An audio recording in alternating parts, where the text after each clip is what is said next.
Hi there, Jackson here, and let's talk some Morca about some Borca. Yes, it is time for my first session with this group in Borca.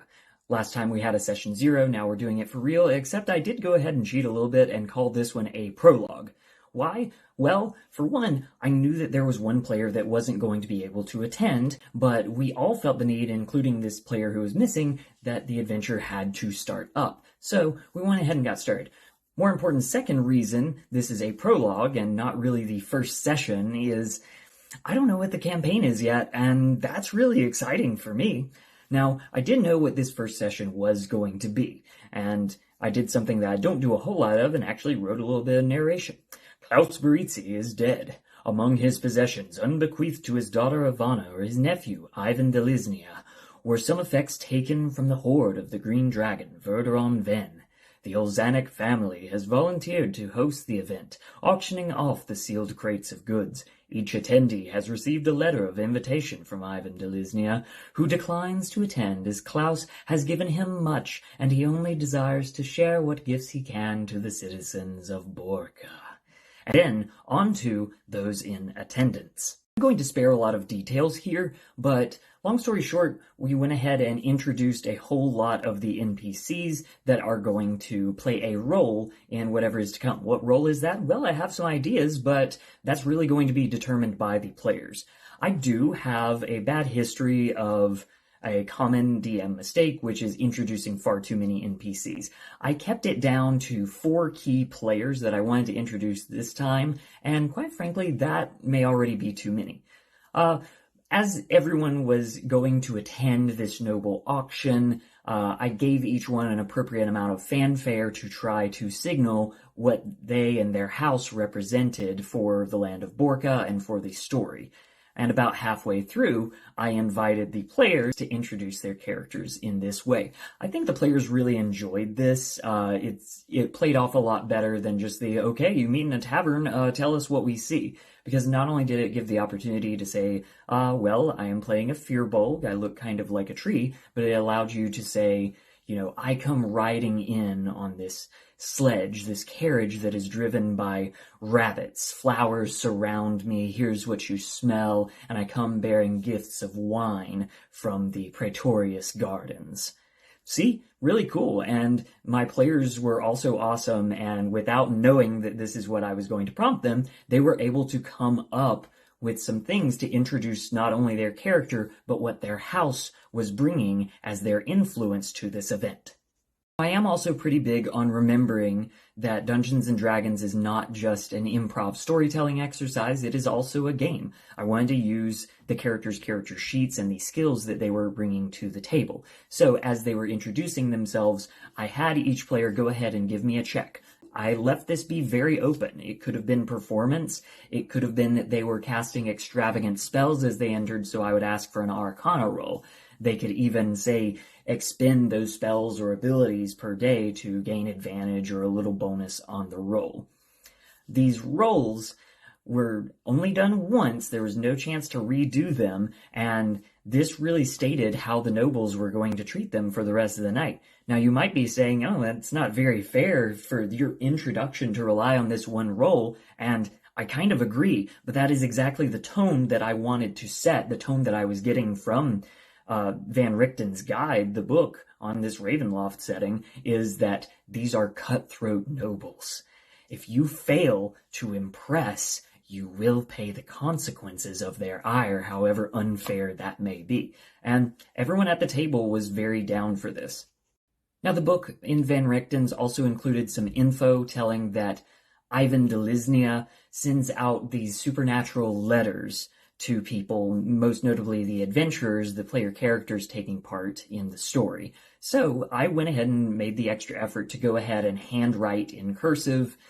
Sure, my players couldn't read it, but I could always step off with them and say, okay, here's what my extra handwriting said. The letters essentially said that you are all going to be bodyguards for this event. Keep an eye out, there will be trickery afoot, which is good. If it was just an auction, whatever. Although the auction was fun in itself because I metagamed and made the players care about this. Metagaming is not a bad word at my table, as you'll come to find out. Basically, when they made their 6th level characters and asked about gear, I told them, don't give yourself any of the magic items or extra gold that you maybe should have according to the Dungeon Master's Guide. So I knew that they would all be wanting some magic items. Case in point, the auction. You see where this is going? So they get inside. We have a lot of play with like talking with people in the party, figuring out which of the 4 nobles my players are getting really attached to and who's attaching to them. And finally, the crates are uplifted. There's only 3 items. The first is a rather impressive dragon wing bow from Fitzban's Treasury of Dragons. This was impressive. This set a good tone. It's something that should have been in the Dragon Hoard. There's obviously a catch to it. One of the players was able to auction for this. However, before the auction ever started, there was the matter of how much funds they had to bring to the table. And guys, I really improvised this, and so did the players. I could have said, based on our session 0, here's the approximate amount of gold that you should be bringing to the party. Instead, what I asked each one when they said, how much money do I have to auction is, I don't know, how much money would you like to bring? How much money are you willing to ask for from your family's coffers, and how will that affect them? And because of what had already been done with the influence roll as they were coming into the auction, they knew that this would be important. Well, Reth, a Tabaxi warlock from the Nobriskov clan, decided that he would be bringing a huge sum of money. But it wasn't his to own. It belonged to the family. He was borrowing, so whatever items he bought from the auction would be going back to the Nobriskovs. He wound up with a dragon wing bow, and that is a plot point that we can explore later. It's exactly what I wanted out of this, not knowing the exact campaign coming in, but throwing out a few little seeds and seeing which ones the players flock to. That's where my story is. The second one was an unimpressive map. It was so unimpressive that the NPCs casting Detect Magic, because remember, these spells exist not just for player characters, but for you too, DMs, they couldn't find anything significant on it. So they called upon another player character, Zatan, the Scolomancer, to investigate it. Now, he sensed that there was something going on with this map, but he played off with a little bit of masking and deception that, oh no, it's just an unimpressive map. But he managed to play off the crowd well, as did the other player characters, so that all of the nobles were bidding extravagant amounts on this map, which had no description. I kind of know what it is, and we'll see if it falls into the hands of the players eventually, but that went to the NPC that the players seemed most drawn to, Hadriana Tatana. The third item was a curious red ichor. It's a neckricker. This is a particularly spooky new monster from Van Richten's guide, but what I was looking for when I wanted a monster for this encounter was specifically something that could dominate another creature. Now, this was a little scripted encounter. I did not want the possibility of a player character becoming dominated and me controlling them. I typically don't like that in any of my games. If somebody is coming to the table, or especially if they are paying to play at the table, one of the worst things that could happen is that your role-playing ability is taken away because I, the DM, am now going to control your character and tell you what you're doing. It's good to use in certain spaces, but honestly, I feel like we have a few too many monsters and spellcasters as dungeon masters that can just take the role-playing away from our characters, so I try not to do that. Anyway, the Neckricker had the opportunity to take control of one of the 3 other special NPCs that were all very combat heavy. Which one was it going to be? I don't know. I let that come down to who made the lowest saving throw. And some of the player characters, Madeline Sfeerbolg, actually decided that she was going to help lend some resistance to her favorite NPC. This is good. As these things were happening, I was tracking the bonds with each one of these NPCs, because what noble house these player characters are drawn to and allied to and in enmity with will matter for the rest of the journey. It was the haughty Viking-like elf Ingvild Okrotire that wound up being possessed by the Neckricker and immediately turning on the party and the rest of the auction's attendees, who scattered away because no DM has time to run that many NPCs, and if you want to try that, I'm going to tell you there's no reason to do it, and you're boring yourself and your characters.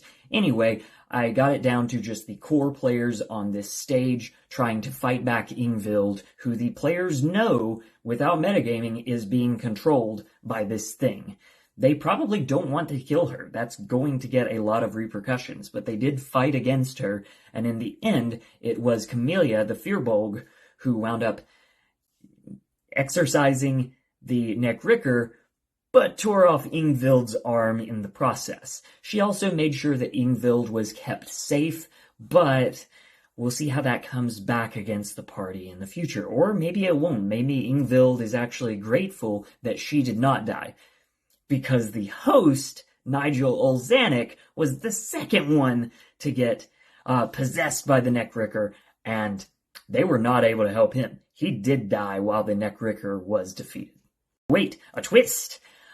Remember how I said I introduced about a blah blah, some random rabble enter into the party, don't care about these people? Well, my player characters bought it. They did not pay attention to the 6 Mist Watchers of Ezra, a religion mentioned in Van Richten's guide that is all about the mists and a Raven Queen-like goddess. So, when they pulled daggers to try to take the dragon wing bow from Reth, my players seemed pretty shocked about it. They quickly turned on them, they easily dispensed with the cultist-like NPCs, but the dragon wing bow was almost taken away. So now we have a bunch of dead cultists, we have an armless noble and a dead noble, and Camellia, the Firbolg druid, steps up and says, I can revive one of them. I need someone to offer a gift. Now, what is this gift? Well, Revivify is one of those spells that offers up you need a 300 gold piece diamond or whatever. Actually, the rules don't say whatever, so this is some house ruling on my part. I tell my players, as long as you can fork up something worth 300 gold, you've satisfied the balance of this spell. But I knew that Revivify has only a minute within you can cast it, so I put the pressure on them. They had to choose right now. Are you going to bring back Nigel Olzanik, the noble host of this event? You are in his basement after all. Or are you going to bring back one of the Mist Watchers, these cultists who seem to be under some sort of glamour spell? Maybe they would have more information that the 3 bodyguards could find useful. This was a beautiful conundrum, and one that I didn't have to plan or script out at all. It completely came from the players. I was merely there to remind them of the stakes of this encounter. And in the end, they decided as a team that what was more important to them was information. Camellia picked the closest Mist Watcher and brought them back to life with a gift from Reth, a gift that Reth's player now says he is owed. So all in all, this first prologue episode went very well, even though we were missing a player, and I was able to find a way to get that player in on the action in an indirect way. Okay, I'm out on my run, and I think I'm far enough away from the house that the player who also lives there with me won't hear that the auction was fake. One player actually already knew about this. It happened to be the player who won the game of Lords and Ladies. Their house got the most influence in the board game. They happened to also miss a week. Knowing this, I went ahead and texted them on the side before the session started, saying, "Would you like a little intrigue on the side?" And they said, "Sounds intriguing." So I let them in on the secret. Their house had the most influence with Ivan Delisnia, and so Ivan told him to prepare the true auction, and that everyone else, including the 3 bodyguards from the other higher houses, would be going to a fake auction. Now, I did hint at this a little bit, enough that I think if the players and the characters were asking questions, they probably could have found out that this was all a fake event. And in fact, one other player was told about this by the player who I told it was fake.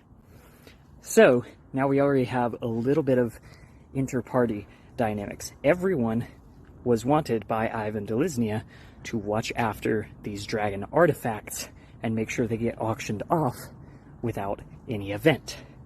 Ivan wants the fake auction to happen to go ahead and drive out any would-be thieves and schemers and poisoners. And 2 of the players knew about this, only one of whom was there, and that player did not tell the other 2 players by the end of that session that this one was fake. We'll see how long the ruse lasts, because there will be a real auction, and now one threat has maybe been removed. I am using Roll20 to make a game page, which I called the Balls of Borca, because why wouldn't I? In there, I kept track of all of the Lorca of Borca, because again, why wouldn't I? And I was able to give this little write-up so that my players could log on and respond, and so that I will have a reminder in 2 or 3 weeks when we meet back up for our next session and everyone is available.